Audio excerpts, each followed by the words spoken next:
when the little ones are born so early, they're going to spend an awfully long time in neonatal, but they need a lot of extra support once they come out of hospital.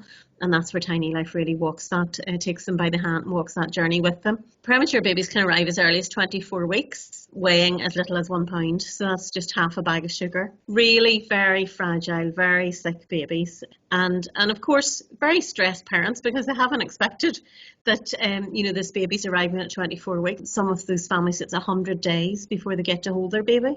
It's 100 days before brothers and sisters get to meet their new siblings. So lots of very challenging times for premature babies and their families. We've had an organisational review, and it was pointed out very clearly that digital was an area that we needed to strengthen. And we knew that. It wasn't that we didn't know that, but when someone tells you that from a business point of view, you sort of sit back and think, well, actually, that's very true. I have actually just joined the bank very recently, so I'm almost 3 months into my role. My background is digital. I came from an agency and I specialised in digital. I think people are now realising that they need to have somebody in a role to help them grow their business in a digital way.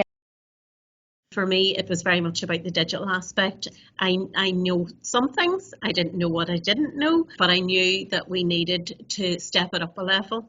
And that, for me, was Catherine was like our guardian angel. She just came out, had all the answers. It was very calm and yes, that's not a problem and this is how we do it. And actually what I asked Catherine to do was take a look at our social media and review it. One of the things we were doing for World Prematurity Day was a Twitter chat, a global World Prematurity Day Twitter chat.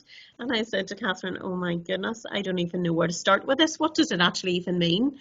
So Catherine went away off and had a wee look to see, well, she could find out because it was new to her as well. So I suppose that's the beauty of these things, that we both learned from it. Danske Bank has quite a strong ethos whenever it comes to volunteering. They really encourage their staff to get involved in the community, which is great.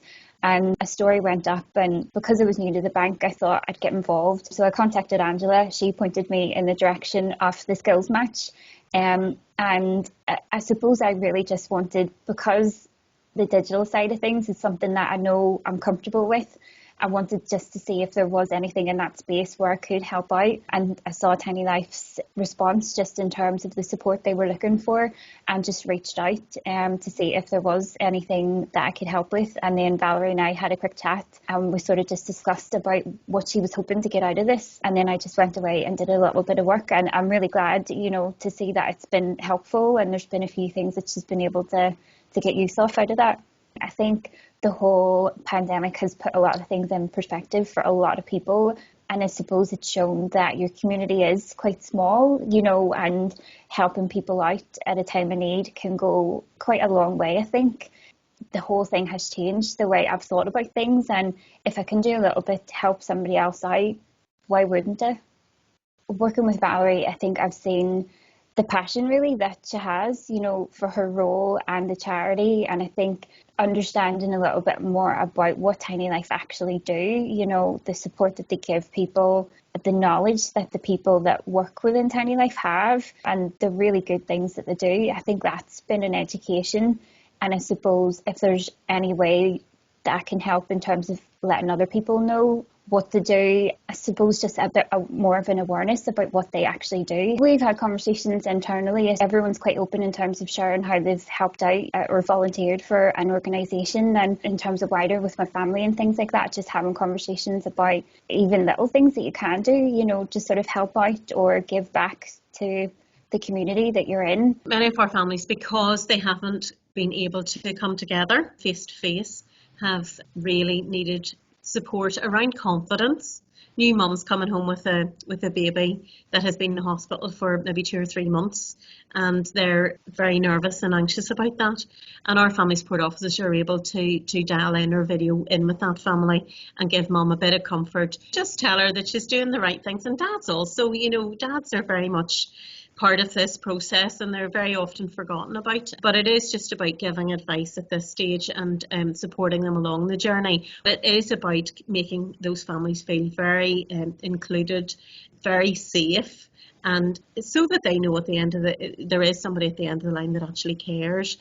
And, let's face it, everybody's on their phone now, so that's the first point of contact is let's go digital. See what Mr. Google has to say.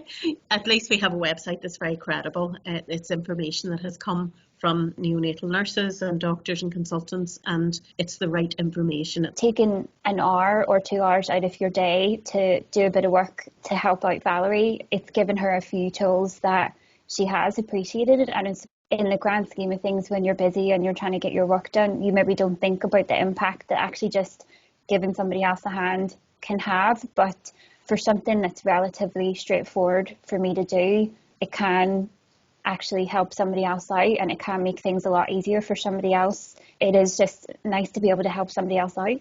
Happy to help in any way that I can. People maybe are a bit reticent to volunteer because they think it's going to be all consuming. There's too much time involved and all the rest of it. And I think that, that's for the volunteer and the company to iron that out. I said from the very outset to Catherine, it's not going to be onerous. I'm not going to be torturing you every single day. If I have an issue, I'll drop an email, and when it suits you, you come back to me.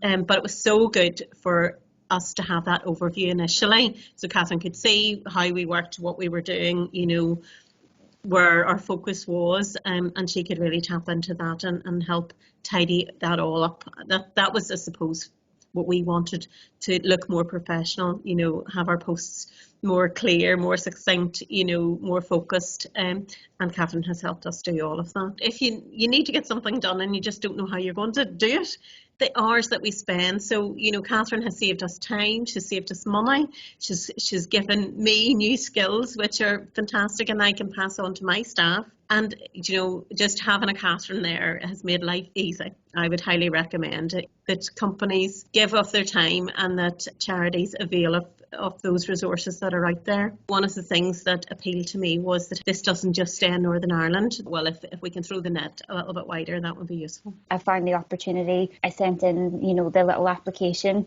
and for me, that was it. You go into something and you might think it's one-sided, that you're helping a business out, but you actually never know. And there's always a little bit of back and forth, I think, and the information that you get, the information that I've got from Valerie as well has been really, really beneficial. So I think there's a nice sort of back and forth on it.